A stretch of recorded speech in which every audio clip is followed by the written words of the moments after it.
Selamat pagi teman-teman.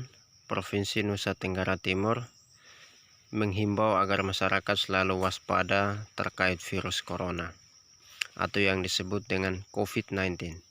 Untuk itu, kita perlu mengenali gejala infeksi corona. Pada hari pertama sampai dengan hari ketiga, gejalanya mirip dengan masuk angin biasa. Jadi tenggorokan hanya sakit biasa atau sakit ringan, jadi hanya sedikit sakit. Jadi kita tidak merasa demam dan tidak lelah. Jadi makan pun masih makan dan minum secara normal. Jadi semua normal-normal saja pada hari pertama dan sampai dengan hari ketiga. Masuk pada hari yang keempat, jadi kita mulai merasakan sakit tenggorokan sedikit dan mabuk badan. Jadi suhu tubuh kita mulai meninggi dan kita mulai anoreksi. Lalu kita merasakan sakit kepala ringan, mulai suara serak dan diare ringan. Ini pada hari keempat teman-teman. Lalu masuk pada hari yang kelima, kita sudah mulai merasakan sakit tenggorokan, suara serak, lalu suhu tubuh berkisar antara 36,5 sampai 36,7. Tubuh panas ringan dan tubuh sudah mulai lelah dan kita sudah merasakan nyeri sendi.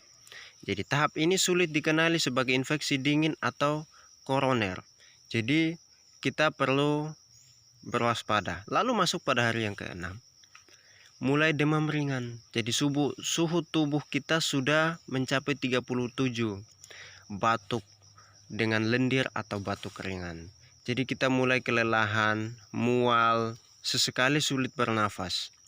Jari kita sakit, kita mulai diare dan bisa muntah. Jadi pada hari keenam ini teman-teman. Lalu pada hari ketujuh, demam lebih tinggi dari 37,4 sampai dengan 37,8 teman-teman. Lalu kita sudah merasa batuk berdahak berlebihan. Lalu kita merasakan nyeri semua badan. Lalu frekuensi nafas pendek dan muntah. Jadi yang pada hari ketujuh gejalanya seperti ini kawan-kawan. Lalu masuk pada hari ke-8 teman-teman. Demam sudah mencapai suhu 38 lebih. Kita sulit bernafas dan batuk tak henti. Susah berbicara. Kepala sudah mulai sakit. Kita sudah merasakan nyeri sendi, nyeri punggung, dan lain sebagainya. Jadi pada hari ke-8 gejalanya seperti itu kawan-kawan. Jadi kalau kita suhu sudah 38 lebih, maka perlu kita mewaspadai. Dan masuk pada hari ke-9 teman-teman. Gejala bertambah buruk. Demam berantakan, batuk tidak mereda.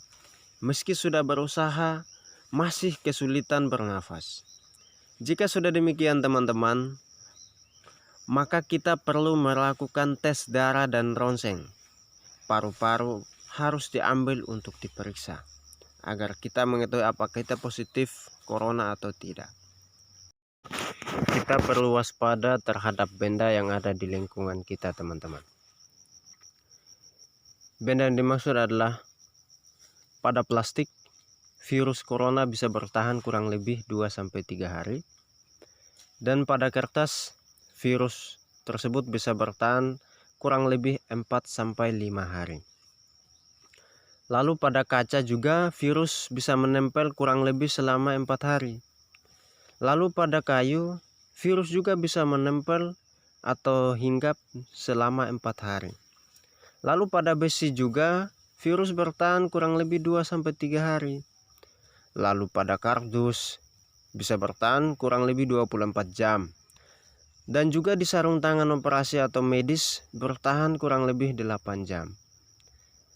Lalu di aluminium juga bertahan kurang lebih 2-8 jam.